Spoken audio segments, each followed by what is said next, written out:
বছরের এক পুরুষের সাথে। সেই বাসর রাতে তাকে রেখে লন্ডনে চলে যায়। আজ দীর্ঘ 10 বছর পর দেশে ফিরছেন রিহান চৌধুরী, তার স্বামী। রিহানের পরিবারের সবাইকে নিষেধ করা সত্ত্বেও তাকে রিসিভ করতে চাচা অরণ্য চৌধুরী, বাবা অভ্র চৌধুরী, চাচাতো ভাই তিনজন বীর, মাহিত, মারুফ এসেছেন এয়ারপোর্টে। অন্যদিকে চৌধুরী বাড়িতে আজ খুশির ঝড়। সবচেয়ে বেশি খুশি রুহি তালুকদার। তার নাড়িচেরা ধন আসছে 10 বছর পর।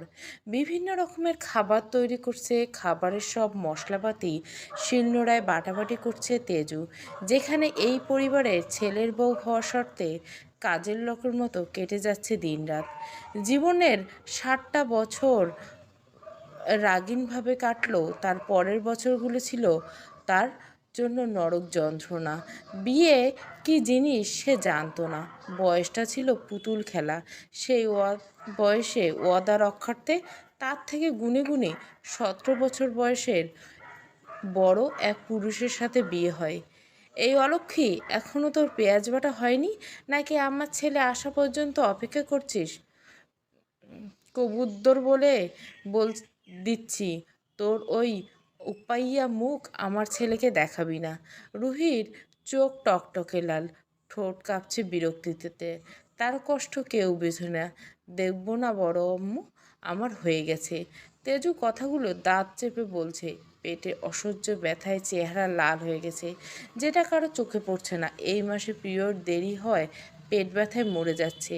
তার এই কষ্ট কেউ দেখছে না। দেখি সর হয়েছে, আমার ছেলে আসার সময় হয়েছে। একদম রুম থেকে বের হবি না। কথাটা বলে রুহি চৌধুরী তেজুকে ধাক্কা মারে। এই বাড়িতে সবাই তেজুকে তুচ্ছ তাচ্ছিল্য করে, কিন্তু রুহি তালুকদার দুই চোখে সহ্য করতে পারে না। ওনার ধারণা তেজুর কারণে তার একমাত্র ছেলে আজ তার থেকে দূরে। ধাক্কা মারায় তেজু গিয়ে সোজা পড়ে বুটিক এর উপরে। হাতে লম্বা করে কেটে গেছে। তেজুর কণ্ঠে কান্না মেশানো হাহাকার ভেসে ওঠে। নাটক দেখাতে হবে না, কি একটু কেটেছে অমন শব্দ করে বাড়ির সবাইকে জানানোর প্রয়োজন নেই। তেজু তেজু দাঁত খিঁচে ব্যথা সহ্য করে, চোখ থেকে টপ টপ করে পানি গড়িয়ে পড়ে। বসা থেকে উঠতে মাথা ঝিমঝিম করে ওঠে। কোনো মতে কোমরে হাত দিয়ে কিছুক্ষণ স্থির দাঁড়িয়ে রুমের উদ্দেশ্যে হাঁটা দেয়।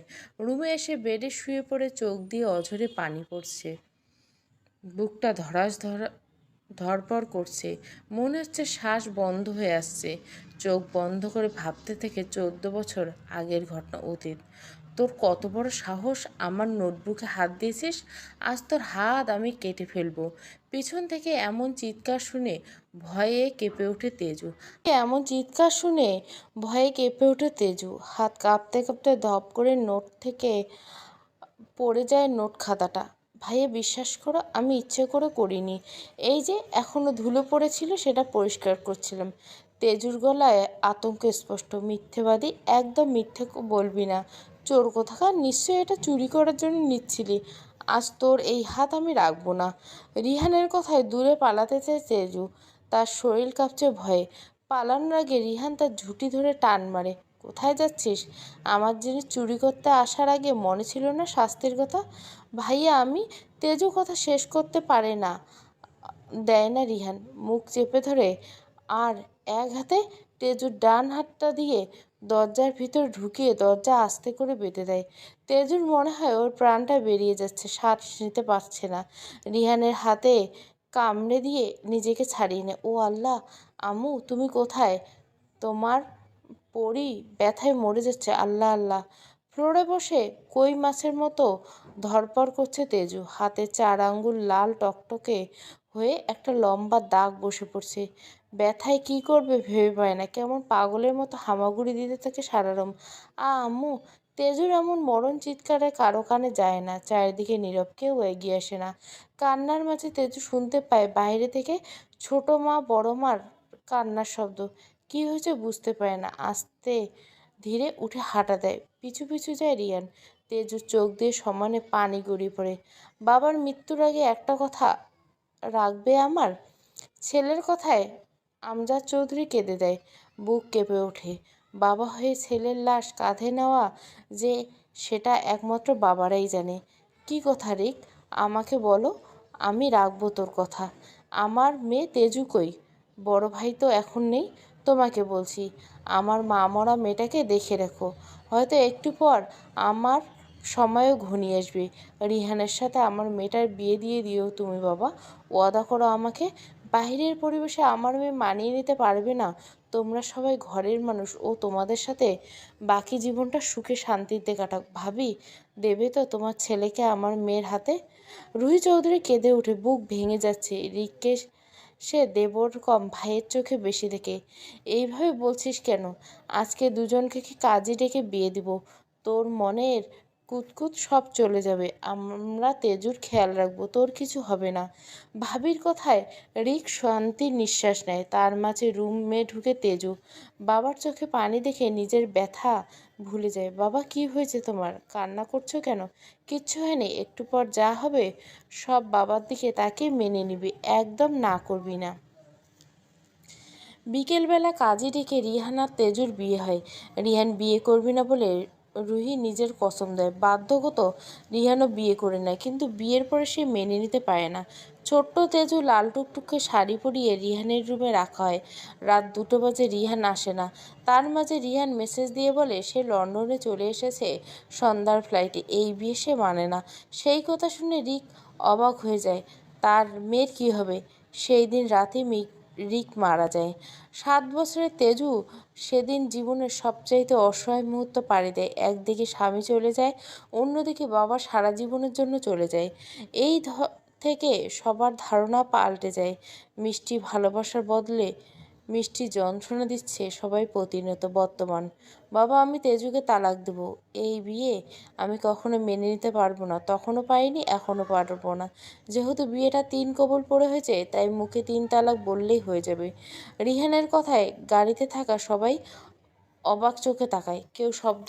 তেজু একা একা সেবলুন দিচ্ছে, ভীষণ জ্বালা করছে। নিজের ওষুধ দিয়ে নিজেই ফু দিচ্ছে। যন্ত্রণায় ছুটে চোখ দিয়ে অঝর গড়িয়ে পড়ছে পানি।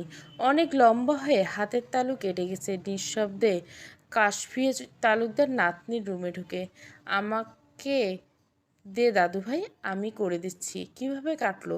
তেজু চোখ তুলে ফ্যাল ফ্যাল করে তাকিয়ে থাকে দাদুর দিকে। কি জবাব দিবে? তার ওই বড় বউয়ে তো বটিতে ধাক্কা মেরেছে, অসাবধানে কেটে গেছে বটি। কাশফিয়া চৌধুরী হালকা হাসলেন, তারপর যত্ন করে স্যাভলনের বোতল আর তুলো নিজের হাতে দিয়ে ফু দিতে দিতে হাতে লাগাতে লাগলেন। আমাকে কেন মিথ্যে বলছিস তেজু দিদি? দাদু ভাই, আমি তো সব জানতা মানুষ। আমি শুনছি। এখন থেকে সময় আছে, চলে যা এখান থেকে। কার আশায় পড়ে আসিস তুই?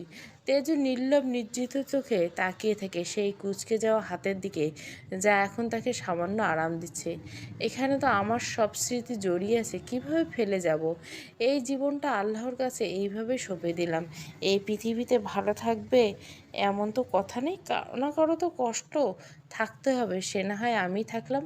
বুড়ো বয়সে আমাকে কাঁদাতে যাচ্ছিস কেন?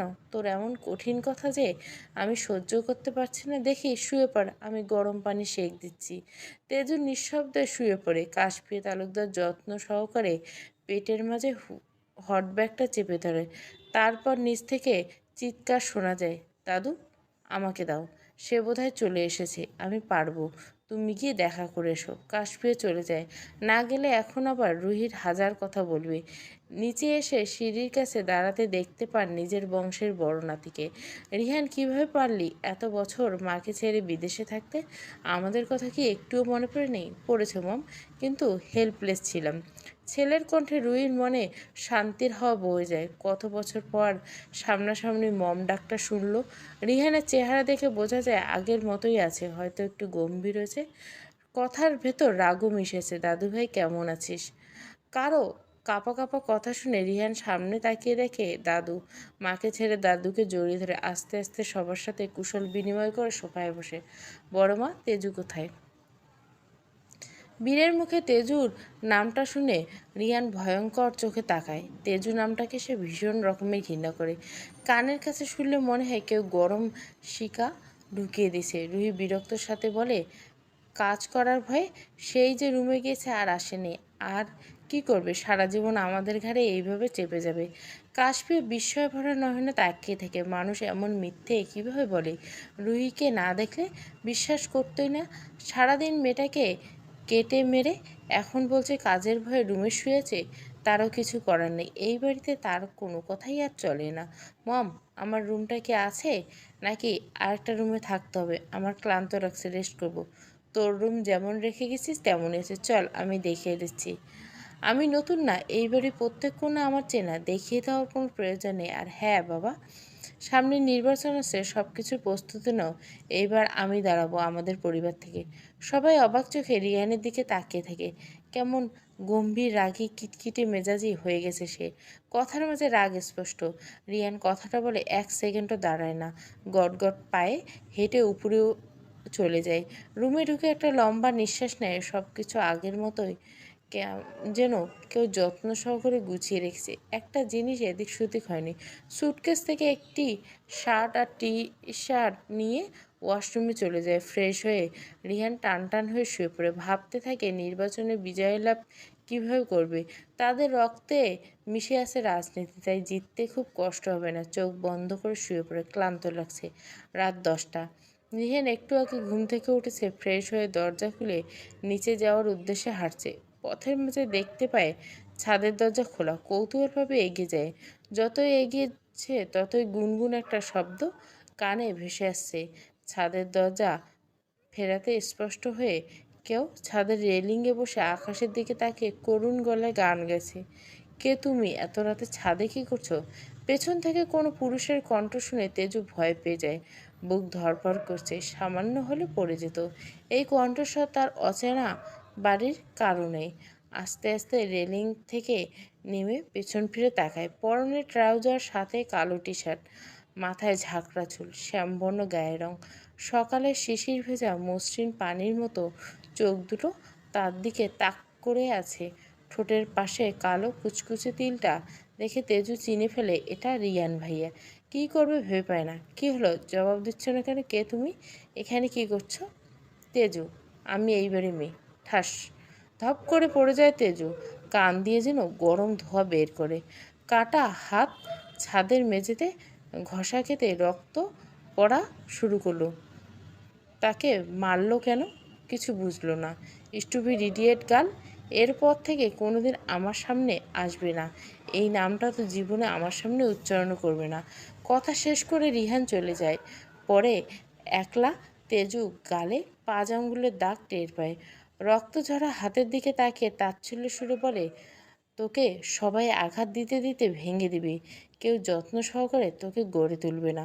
কথাটা নিজের মনে বলে রাগে দুঃখে কাটা হাতটা দিয়ে ফ্লোরে থাপ্পড় মারে চোখ বন্ধ করে।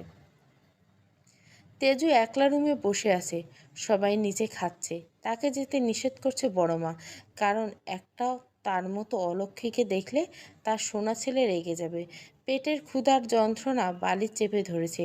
পেট ব্যথা আর সহ্য হচ্ছিল না, তাই সন্ধ্যায় দাদুকে লুকিয়ে ব্যথার ওষুধ খেয়ে নিয়েছে। তেজু, দাদুভাই এই নে। সামনে তাকায় তেজু। ভাতের প্লেটের দিকে দাঁড়িয়ে আছে কাশপিয়া। প্লেটের উপর ইলিশ মাছটা দেখে খিদে যেন দ্বিগুণ বেড়ে গেল। এই বাড়িতে যেমন খারাপ মানুষ আছে তেমন ভালো মানুষও আছে। এটা তেজু কিছু মানুষকে দেখে বুঝেছে, তাদের মাঝে দাদু একজন। তেজু ফটাফট নিতে কাশপিয়া বুঝে গেল খিদে পেয়েছে, তাই তো নিচে আগে আগে খেয়ে প্লেটে করে খাবার নিয়ে এসেছে। দেখে হা কর, আমি খাইয়ে দিচ্ছি। তেজু নড়ে চড়ে বসে হাঁটু ভাঁজ করে নিরুত্তরভাবে ছোট্ট করে মুখটি হা করে।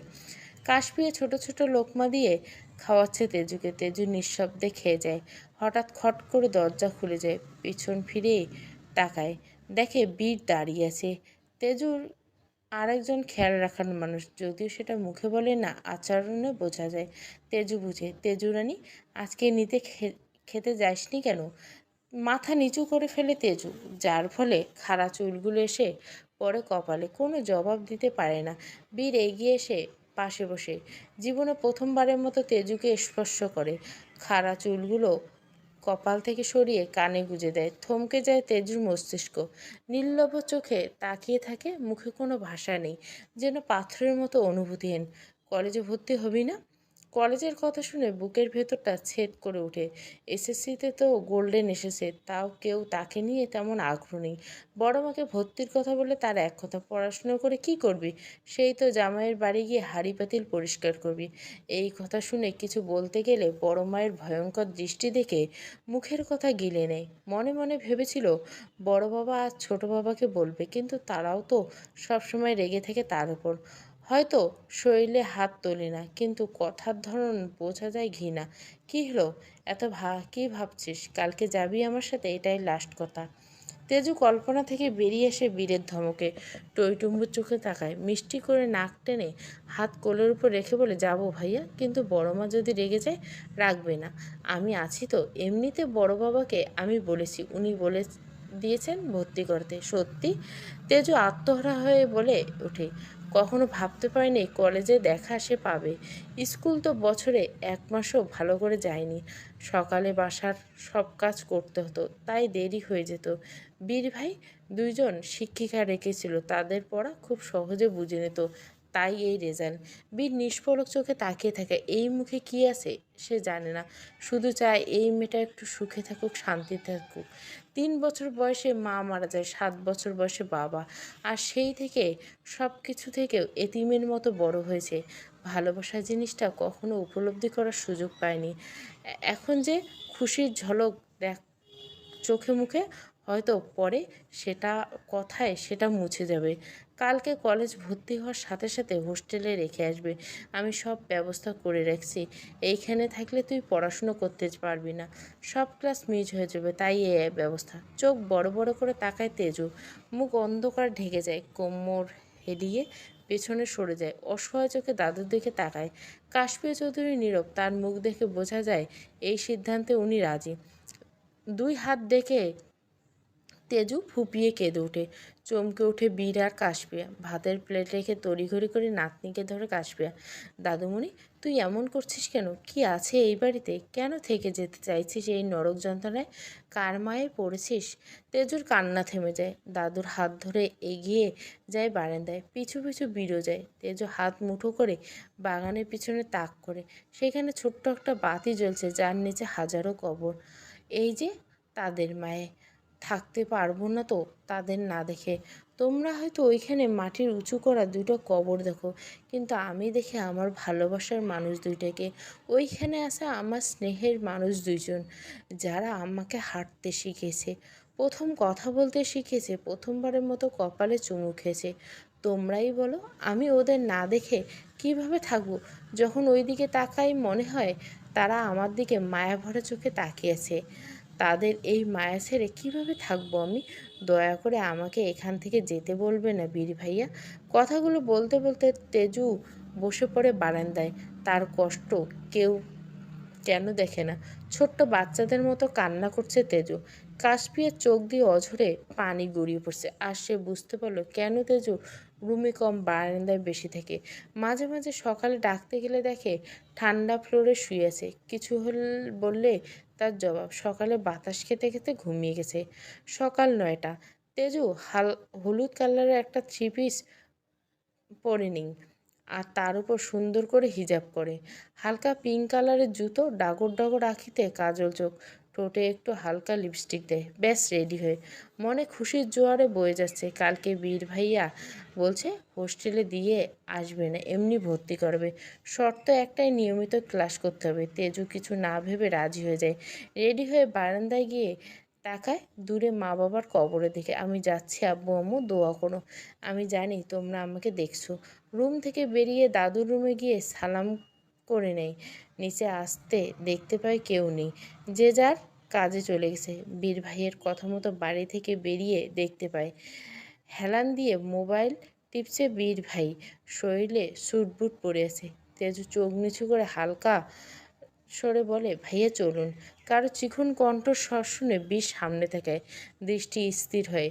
ঢোক গিলে মানুষের নিষিদ্ধ জিনিসের প্রতি বেশি ঝোঁক বীরেরও তাই। কিন্তু সেই যে নিজেকে সামলে যাচ্ছে 17 বছর ধরে, প্রথম প্রথম বুঝতো না এই অনুভূতি কেন কেন হতো। ধীরে ধীরে বড় হলো, নিজের অনুভূতি বুঝতে শিখলো। সাথে সাথে বুঝতে পারলো এই মেয়ে তার জন্য নিষিদ্ধ। কিন্তু তার তো নিষিদ্ধ জিনিসের প্রতি টান বেশি। টেনে হিঁচড়ে চোখ সরিয়ে নেয়। ঘেমে নেমে পকেট থেকে রুমাল নিয়ে কপাল মুছে নেয়। তেজু গিয়ে পিছনে বসে। বীর চোখ ছোট ছোট করে তাকায় তেজু রানী। তেজু চোখ খুলে তাকায়, জি ভাইয়া। তেজু রানী প্রতি উত্তরে ভাইয়া ডাকটা কেমন যেন শোনা যায় বীরের কাছে, তাও প্রকাশ করে না। ভুরু কুচকে হাত বাজ করে আড়াআড়িভাবে বলে, আমাকে কি তোর ড্রাইভার মনে হয়? সামনে আয়, পেছনে বসছিস কেন? যখন কলেজের সামনে নেমে যাবি তখন সবাই তো আমাকে ড্রাইভার ভাববে। তেজু ফিক করে হেসে দেয়। বীরের হৃৎপিণ্ড থমকে যায়, শরীর কেঁপে ওঠে। হাঁসফাঁস লাগছে। এই মেয়ে এইভাবে হেসেছে কেন? বুকের মাঝে কেউ যেন আগুন জ্বালিয়ে দিচ্ছে। ধপ করে বসে যায় ড্রাইভিং সিটে। গাড়ি স্টার্ট দেয়। এই মেয়ে সামনে আসলে হয়তো নিজেকে সামলাতে পারবে না। ভয়ে ভয়ে গাড়ি চালাচ্ছে, হাত কাঁপছে, শরীর দুলছে। সেই ছোট্টবেলায় এই হাসিটা দেখছে। সেই হাসি দেখে উদ্ভুত অনুভূতি হয়েছিল, সেটা তখন বুঝিনি, কিন্তু এখন বুঝে 10 বছরের পরেও আবার সেই হাসি দেখলো। কী হলো ভাইয়া, গাড়ি স্টার্ট দিলে না কেন? বললেন না তো সামনে যেতে? তা কিছু হবে না, এমনি বলছি। তাহলে তো আজকের জন্য আমার ড্রাইভার হয়ে গেলেন। বীর নিঃশব্দে হাসে। খুব করে বলতে ইচ্ছা করে, তুই চাইলে সারা জীবনের জন্য হতে পারি। মনের কথা মনেই চেপে রাখে, মুখে বলে সব সময় এমন হাসি খুশি থাকবি, ফুরফুরে মেজাজে কথা বলবি যেমন এখন বলছিস। তেজু মাথা নাড়ে, যার অর্থ ঠিক আছে। কলেজে এসে 2 ঘন্টা হয়ে গেছে। মুস্তফা হাকিম ডিগ্রি কলেজ। তেজুর খুব পছন্দ হয়। বীর ভাইয়া ভর্তি করিয়ে অফিসের কাজে চলে যায়। যাওয়ার সময় মোবাইল দিয়ে গেছে, সাথে অর্ডার দিয়েছে, যতগুলো ক্লাস হয় সব করবি, ছুটি হলে আমাকে কল দিবি, আমি এসে নিয়ে যাব। তেজু তাই মেনে নিয়েছে। মোবাইলটা ব্যাগে ঢুকে জানলার দিকে তাকাতে গলার পানি শুকিয়ে যায়। রিহান ভাইয়া এই কলেজে কেন এসেছে? সিনিয়রদের সাথে কথা বলছে অনেকজন আশেপাশে। ভয়ে তাড়াতাড়ি করে মুখের উপর খাতা দিয়ে ভার্সিটির সব মেয়েরা হা করে তাকিয়েছে রিয়ানের দিকে। এই ছেলেটার বয়স 34 বছর, জানলে হয়তো সবাই হার্ট অ্যাটাক করবে। কেমন বেহায়ের মতো তাকিয়েছে। আরে মামা, মেয়েগুলো এতদিন আমাদের অধীনে ছিল, এখন দেখি তোর অধীনে চলে গেছে সব লুচ্ছা মেয়ে। ইমাতার কথায় বন্ধুরা সবাই হেসে। রিহান বুঝতে পারে না এখানে হাসির কি আছে। রিহানের পরনে সাদা শার্ট, কালো ব্লেজার, মাথায় ঝাঁকড়া চুল, ঠোঁট কামড়ে চারিপাশে কী যেন খুঁজছে। আশেপাশে তার নজর নেই। বন্ধুদের কথায় বিরক্ত হয়, লাভ নেই। আর একজনের বুকিং করা জিনিস। রিহানের কথা বন্ধুরা কেউ বুঝতে পারে না। জিজ্ঞাসা দৃষ্টিতে তাকাতে দেখে রিহানের দৃষ্টির উপরে 3 তলা জানলা দিয়ে রক্তচক্ষু নিয়ে তাকিয়ে আছে। হাত মুঠো করে রাগ কন্ট্রোল করার চেষ্টা করছে। কাঙ্ক্ষিত মানুষকে খুঁজে পেয়েও শান্তি হতে পারছে না। তেজু ভয়ে বই দিয়ে মুখ ঢেকে রেখেছিল। হঠাৎ কেউ এসে বইটা টান মারে। চমকে যায় তেজু। তড়িঘড়ি জানলা দিয়ে তাকিয়ে দেখে রিয়ান ভাইয়ের দৃষ্টি তার দিকে নিবদ্ধ। ভীষণ ভয় পেয়ে যায়। পিছন ফিরতে সামনে তাকিয়ে কিছুক্ষণ আগের ভয়টাকে ভুলে যায়। কিরে তেজু, কেমন আছিস? এক্সামের পর তো কোনো রকম খোঁজখবর নেই। কথা শেষ করতেই মিনতাজ হাত বাড়িয়ে দেয়। তেজু বিনা দ্বিধায় হাত মিলিয়ে জবাব দেয়, এই তো ভালো, তুই কেমন আছিস? আসলে এক্সাম দেওয়ার পর আজ প্রথম বাইরে বের হয়েছি, তাও অ্যাডমিশন নেওয়ার জন্য। ও এইভাবে আর কত তেজু? বীর ভাইয়াকে বলে হোস্টেলে চলে আয়। আর কত এই নরক যন্ত্রণায় থাকবি, যতদিন না আমি আমার কাঙ্ক্ষিত লক্ষ্যে পৌঁছাচ্ছি। মানে কিসের লক্ষ্য? ইমতাজ অবাক নয়নে চেয়ে আছে। কথা বলার সময় তেজুর মুখভঙ্গি ছিল অস্বাভাবিক কিছু না। লক্ষ্য একটাই, পড়াশোনা করে একজন বড় ডাক্তার হব। সেটা চাইলে হোস্টেলে থেকেও পারিস, অবশ্য তোকে বলে লাভ নেই। কম তো বলিনি স্কুল লাইফ থেকে। স্যার বলেছে আজকে ক্লাস হবে না, চল ক্যাম্পাসে ঘুরে আসি। ক্লাস হবে না? এতক্ষণ হুদায় বসে থাকলাম, তুই যা, আমি বাড়ি যাব। বীর ভাইয়াকে কল করছি, উনি এসে নিয়ে যাবে। ওকে। ইমতিয়াজ চলে যেতে তেজু জানলার দিকে তাকায়, ভুরু কুচকে যায়, জায়গাটা খালি। এতক্ষণ তো এখানেই ছিল। নিজেই ফিসফিস করে, ভালো হয়েছে চলে গেছে, নয়তো দেখা যেত সবার সামনে তোর শরীরে হাত উঠিয়েছে। তেজু মোবাইল বের করে বীরকে কল দেয়। স্কার্ফটা ঠিক করার জন্য চেষ্টা করতে থাকে। নিঃশব্দে করিডোরের দিকে হেঁটে যাচ্ছে তেজু। এদিকে তেমন মানুষ নেই, সবাই ক্যাম্পাসে ঘোরাঘুরি করছে। হাঁটতে হাঁটতে হঠাৎ হাতে টান পড়তে চমকে যায়। ভীতু চোখে তাকাতেই দেখে হাত ধরে একটা ফাঁকা ক্লাসরুমে টেনে নিয়ে গেছে কেউ। মুখের উপর গরম নিঃশ্বাস পড়তে কাঁপা শরীর নিয়ে তাকায়। চোখ ছাড়া কিছুই দেখা যাচ্ছে না মানুষটার। নিজেকে পুরো লুকিয়ে রেখেছে। হাতের ব্যথায় চোখ দিয়ে পানি চলে আসে তেজুর। একে তো কাটা হাত, সেটা শক্ত করে চেপে ধরছে। ব্যথায় শরীর কাঁপছে। জীবনে প্রথম এমন ভয়ানক পরিস্থিতি পড়ছে সে।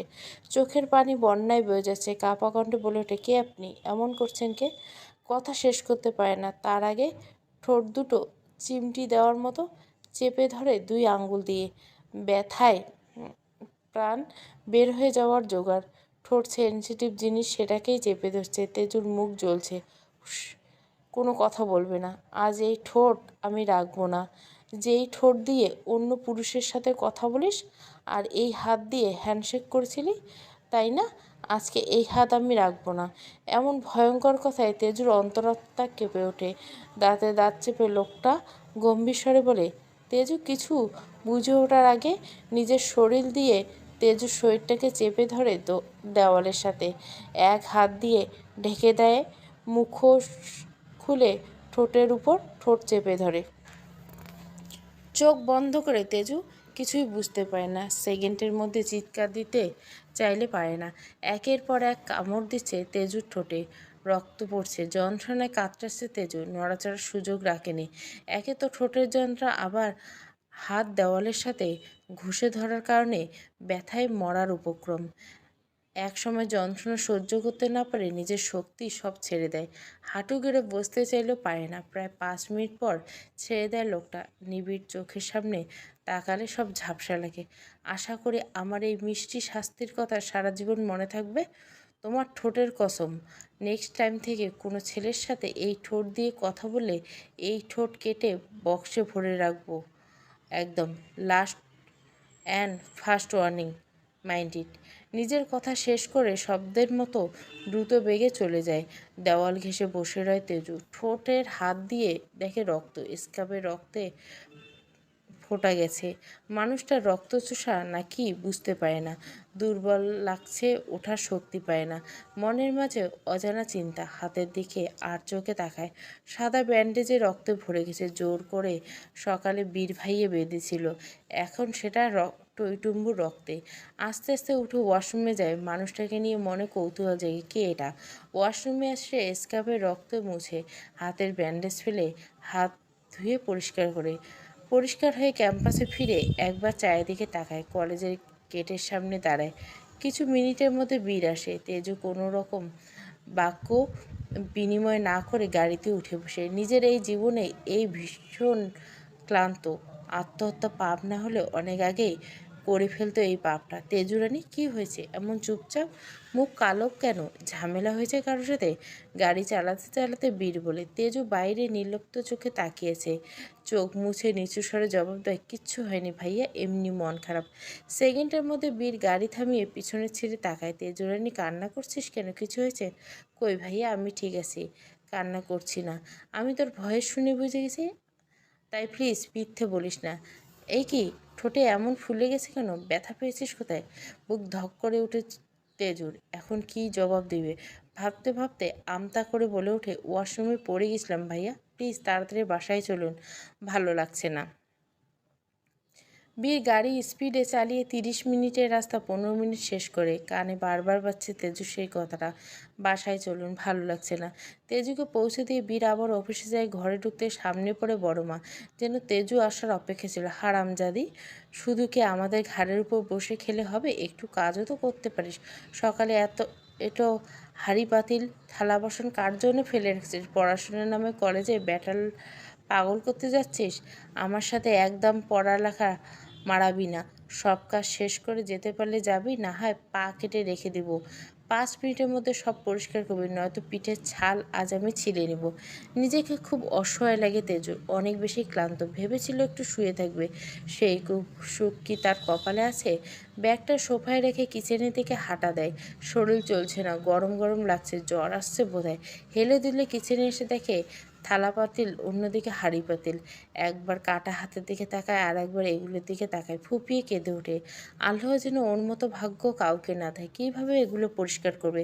সাবান হাতে লাগলে কেমন লাগবে ভেবেই শরীরে কাটা দেয়, কিন্তু না করলে উপায় নেই। না করলে দেখা যাবে শরীরে হাত তুলবে, যা নয় তাই বলে।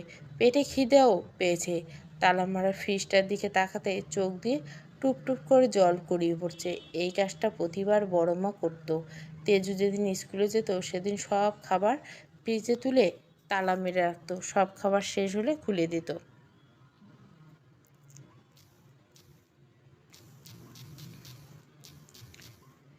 একসময় মায়ের মতো কপালে চুমু খাওয়া মানুষটা এখন কপালে ঝাঁটার বাড়ি মারে। তেজু প্রথম পর্ব, রাত্রে দ্বিতীয় পর্ব আসবে, কালকে দ্বিতীয় পর্ব আসবে। ভালো লাগলে নেক্সট দিব। পুরো গল্প প্লেলিস্টে পেয়ে যাবেন।